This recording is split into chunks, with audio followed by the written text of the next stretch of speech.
All murders are horrifying, but some are so barbaric that they can be hard to think about, let alone talk about. The case of Missy and Michael MacIvor is one such case. As a tropical storm struck the Florida Keys, Missy and Michael were brutally killed in their own home. Missy was 9 months pregnant at the time, a detail that made this case personal not just for the detectives who tried to find the culprit, but to the entire state of Florida. Today we're going to unpack the bizarre murders of the MacIvor family, a family that was extinguished just when it was about to begin. Susan Michelle Immel, who preferred to go by Missy, was born on the 24th of July, 1962, in Titusville, Pennsylvania. From the very start, she was the sort of person who could light up a room just by walking into it. With a smile so warm it could melt butter and a sweet, caring personality to match, pretty much everyone that met Susan instantly took a liking to her. She had a deep love for children, something that she channeled into a career for herself as an elementary school teacher. It was a job she'd wanted all her life, and one that she worked extremely hard to get. Over in Cincinnati, Ohio, her future husband, Michael MacIvor, was born on the 15th of April, 1961. Both his mother and father were obsessed with a miraculous invention, one that was still relatively new at the time: the airplane. His mother received her pilot's license when she was just 16 years old, and she later worked as a flight attendant while his father worked as an airline captain. Airplanes weren't just a way to earn money for the MacIvors. They loved everything about them, with plenty of childhood pictures showing Michael taking airplanes apart and putting them back together again with his family. Just like Susan, Michael carried his childhood passion all the way through to his professional career. He first flew a plane at just 13 years old, and by 17, he knew how to rebuild engines all by himself. He eventually became a professional pilot and certified flight engineer, and eventually started Tamiami Aircraft Accessories in Dade County, Florida. By the time he was in his late 20s, Michael was a successful business owner.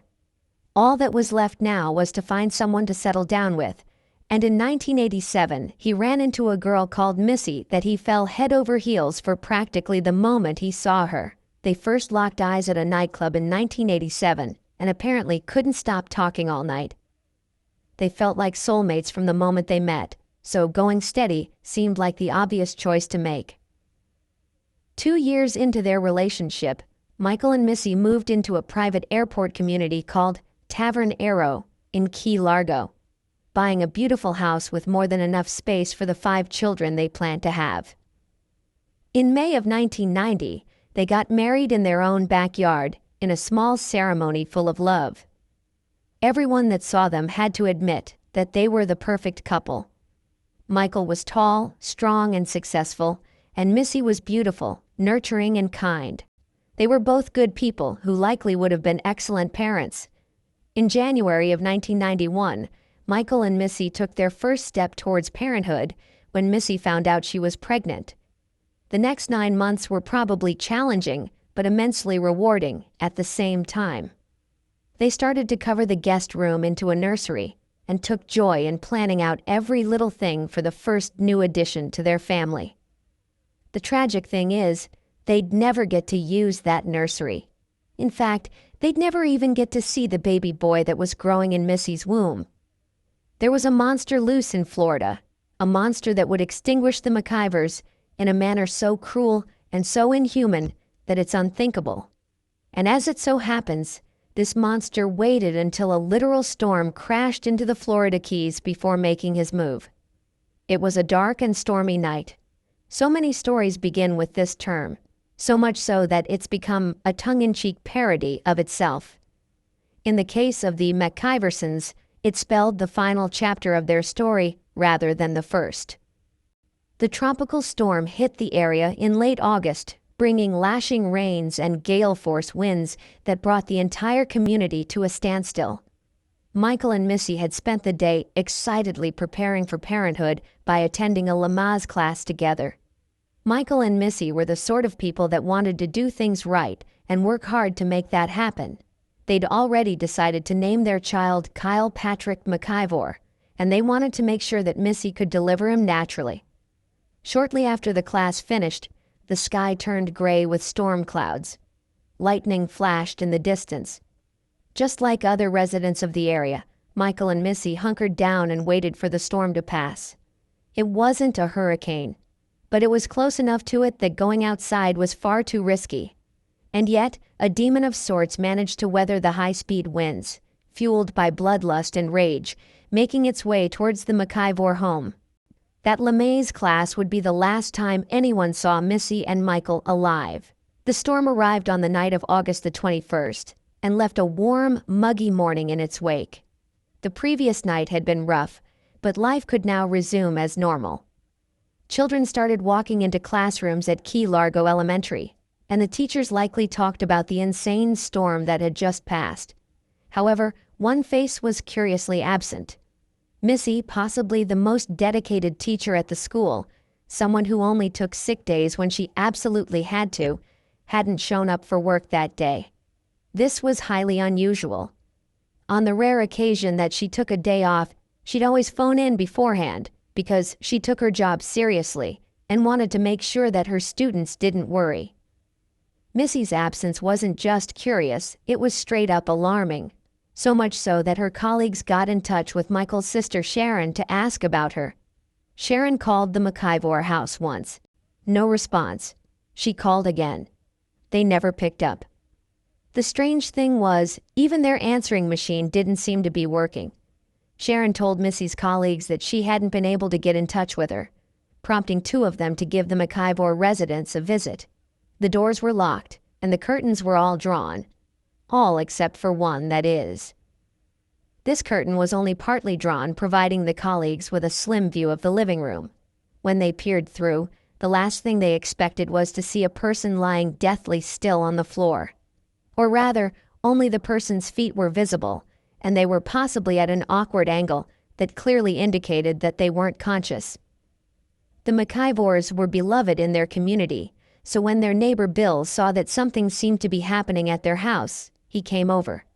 It's likely that the colleagues were in a state of distress after seeing something so alarming through the window. Everyone outside the house knew something was wrong, and within moments Bill was breaking the door down. No home is ever truly silent. There's always the sound of someone talking, walking, or even breathing. If nothing else, people use appliances, click-clack away on keyboards, or do something that adds depth to the home's aural tapestry. When Missy's two colleagues and neighbor Bill entered the MacIvor residence, there must have been a silence that was downright unnerving. It was an alien sensation, one that suggested life had abandoned this home, leaving behind only the stillness of death.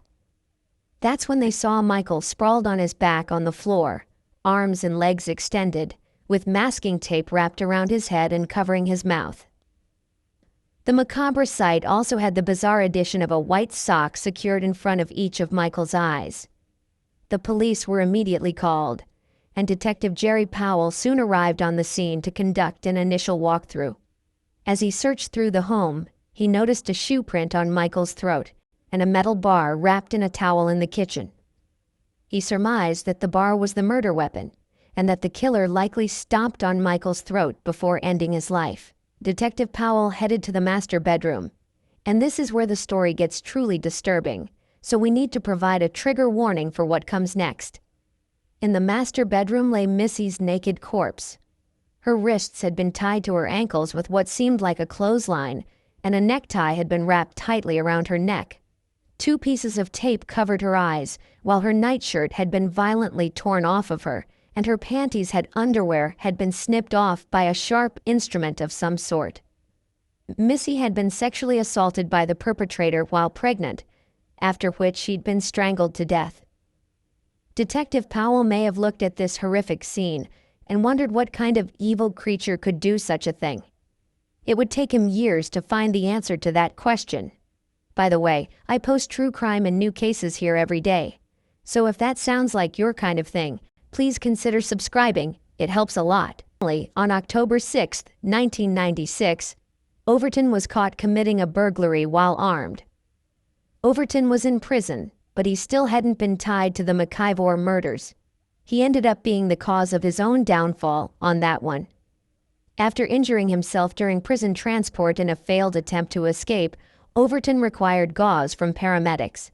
Police took the DNA evidence from this gauze and compared it to what they found at MacIvor residence. It was a perfect match. Not long after, Overton confessed to the crime. He'd worked at a gas station Missy frequently visited, and at one point tried to flirt with her. Missy told people she knew about the incident and how much it creeped her out. It was especially disturbing behavior considering that Missy was at least 8 months pregnant at the time. And to make things worse, this wasn't a one-off incident. The night before her death, Missy told Michael's sister Sharon that Overton had made advances towards her again, and more aggressively this time. What she didn't know was that the culprit had seen her address on a check she wrote and had been stalking her for at least the past several days and potentially several weeks. Overton would regularly go to the MacIvor residence to spy on Missy, a clear sign of his perverse obsession with her. He noticed that there were contractors coming in and out of the home, since the MacIvors were getting Kyle's nursery built. When the storm struck on August 21st, Overton wore a mask, black military-style fatigues, and gloves, and headed for the MacIvor residence. He climbed up the ladder that led to the nursery, slid open the glass door, and quietly entered. Michael was in the kitchen at the time, and he potentially didn't notice Overton sneaking up behind him. The next thing he felt was the pipe slamming into his head, and Michael's immediate reflex was to try and subdue his attacker. A struggle ensued, and Overton eventually knocked Michael out and choked him to death. At some point during this assault, Missy walked in. She saw what was happening, screamed, and ran back to her bedroom. MacIvor followed her, and in his confession, claimed that she begged for her life and tried to tell him she was pregnant. Those words meant nothing to him. MacIvor then fulfilled the vile purpose he'd gone there for, killed Missy, and ripped pages out of an address book to mislead the police. This was partly why police chased down so many bad leads at the start of the investigation. It bought him 5 years of freedom, but now that freedom was over. Overton's trial on October 17, 1998. Prosecutors revealed new evidence, such as photographs of Missy's pregnancy bump that Overton had taken after killing her. Overton had also somehow gotten his hands on autopsy photos, which he showed to an inmate and laughed when it made him vomit. Even a hardened criminal couldn't stomach the things Overton did, and that too with such pride. When the inmate vomited, all Overton had to say was that he'd better not get the picture wet. In the mind of a psychopath, the evidence of his crimes was a trophy. During the trial, Overton gestured and smiled at Missy and Michael's family as they sat in the audience. To the very end, his evil, ruthless demeanor didn't crack once. He seemed to enjoy the attention, somehow making himself out to be the victor even as his guilt was proven beyond a reasonable doubt. On March 18, 1999, Overton was sentenced to death for the murders of Michael and Missy MacIvor. He currently sits on death row awaiting his sentence, and has reportedly shown zero remorse for his actions to this day. Michael's parents died not long after he did. They seemed unable to live after the shocking loss. Michael's sister Sharon may have summed it up best when she called Overton the physical form of Satan, a description that perhaps doesn't fully capture how evil he truly is. So what do you think of this case? Was justice served? Or should Thomas Overton have been captured years earlier? We'd love to hear your thoughts in the comments below.